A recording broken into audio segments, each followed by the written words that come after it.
Hai semuanya, jumpa lagi di channel saya. Kali ini saya akan membahas yang seru, yaitu benda-benda yang dipercaya memiliki kekuatan ajaib. Manusia selalu saja dibuat terpesona oleh sihir dan juga mitos-mitos yang ada. Terkadang manusia suka sekali percaya dengan hal yang diberkahi oleh kekuatan gaib yang bisa menyembuhkan orang sakit atau mungkin membawa orang kembali dari kematian. Berikut ini adalah kisah-kisah yang penuh dengan cerita dari benda-benda yang dipercaya telah diberkahi oleh kekuatan gaib. Drake Drum. Sir Franz Drake adalah seorang penjelajah budak, bajak laut, dan petualang. Dia meninggal karena disentri pada tahun 1596 di lepas pantai Panama, dan jasadnya dimakamkan di laut lepas. Di antara barang-barangnya ditemukan ada kulit ular kecil dan drum. Drum ini dianggap tidak memiliki arti khusus bagi Drake, namun dikatakan bahwa ketika Inggris sedang dalam bahaya, gendang berdetak secara sukarela sebagai tanda peringatan. Dan jika ada seseorang yang mengetuk drum tersebut untuk memanggilnya pulang, Franz Drake akan kembali dari kuburnya yang dipenuhi dengan air dan melindungi negaranya. Beberapa kali ada laporan tentang ketukan drum itu sendiri. Dikatakan juga bahwa ketika Angkatan Laut Jerman menyerah pada tahun 1918, dia mendengar adanya ketukan drum. Padahal saat itu tidak ada satupun drum di atas kapal. Dan upaya-upaya yang dilakukan untuk menghapus replika drum dari Buckland Abbey telah tertentang dengan tajam. Karena legenda itu juga mengatakan bahwa jika drum dipindahkan dari biara, satu-satunya hal yang dapat dilakukan adalah Inggris akan jatuh. Kursi Busby Stoop. Thomas Busby adalah seorang lelaki yang sering pergi ke bar untuk meminum beberapa gelas bir dan duduk di satu kursi kesukaannya. Dia sebenarnya bukan tipe pria yang suka mencari keributan dan tidak pernah terlihat bermasalah dengan orang di sekitarnya. Namun cerita bermula saat ayah mertua yang tidak setuju atas pernikahan anaknya. Busby tidak terima dengan hal tersebut dan kemudian memutuskan untuk membunuh sang mertua dan membuang mayatnya di hutan. Saat polisi menemukan jasadnya, tak perlu proses penyelidikan yang lama sampai akhirnya Thomas Busby dipenjarakan dan divonis hukuman gantung. Kutukan Busby diberikan sesaat sebelum eksekusi kematiannya. Seperti layaknya semua tersangka, sebelum menjalani eksekusi mati, pasti para petugas akan menanyakan apa permintaan terakhirnya. Thomas Busby saat itu hanya menginginkan untuk dapat meminum bir terakhir kalinya. Kemudian pihak yang berwajib mengantarkannya menuju bar tempat dia biasa meminum dan menghabiskan waktu. Sudah bisa ditebak, sang pembunuh memilih duduk di kursi kebesarannya sebelum meninggalkan tempat duduk tersebut untuk selama-lamanya. Saat menit-menit menjelang eksekusi tiba, Busby menggertak semua orang dengan mengatakan, "Kematian akan menimpa siapapun yang duduk di kursi saya, cepat atau lambat."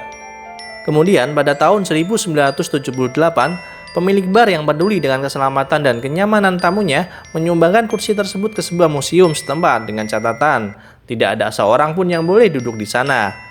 Meskipun ada tawaran gila di mana ada orang yang hendak membeli kursi itu, museum menolak untuk menjualnya, dan pada akhirnya kursi itu dipajang di museum.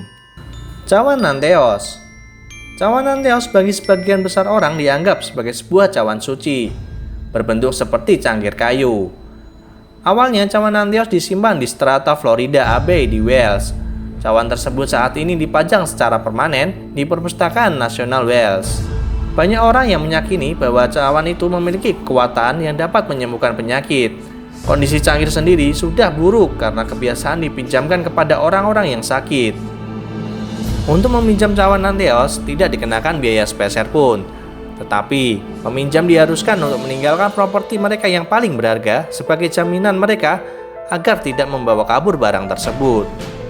Kemudian, pada tahun 2014 lalu, cawan Nanteos ini sempat dicuri oleh orang yang tidak bertanggung jawab, namun tetap dikembalikan dengan aman melalui sumber tidak diketahui setahun setelah cawan itu dicuri.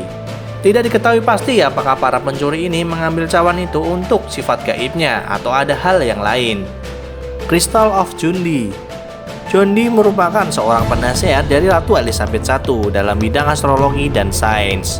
Dia juga seorang ahli matematika dan ingin menjadi seorang dokter. John Dee juga bisa berbicara dengan para malaikat. Konon, John Dee melakukan komunikasi dengan para malaikat melalui bantuan cermin khusus yang ia sebut sebagai scrying cermin. Menurut pengakuan Dee, malaikat bernama Uril yaitu malaikat agung keempat serta sebagai malaikat pertobatan memberikannya hadiah, yaitu sebuah kristal ungu besar pada tahun 1582. Kemudian dia menggunakan kristal itu untuk memprediksi apa yang akan terjadi di masa depan. Kristal itu selanjutnya diserahkan kepada putranya dan dipercayakan kepada dokternya, yaitu Nicholas Culpeper. Culpeper lalu menggunakan batu itu untuk keperluan praktik medisnya.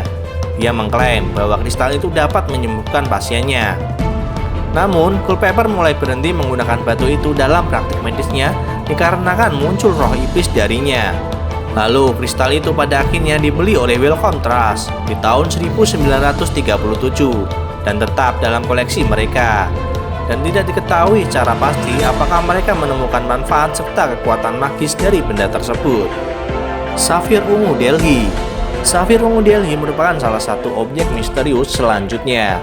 Dikatakan misterius bukan hanya karena namanya saja, tetapi karena itu adalah sebuah batu kecubung yang tidak berasal dari Delhi, melainkan dari Kanpur.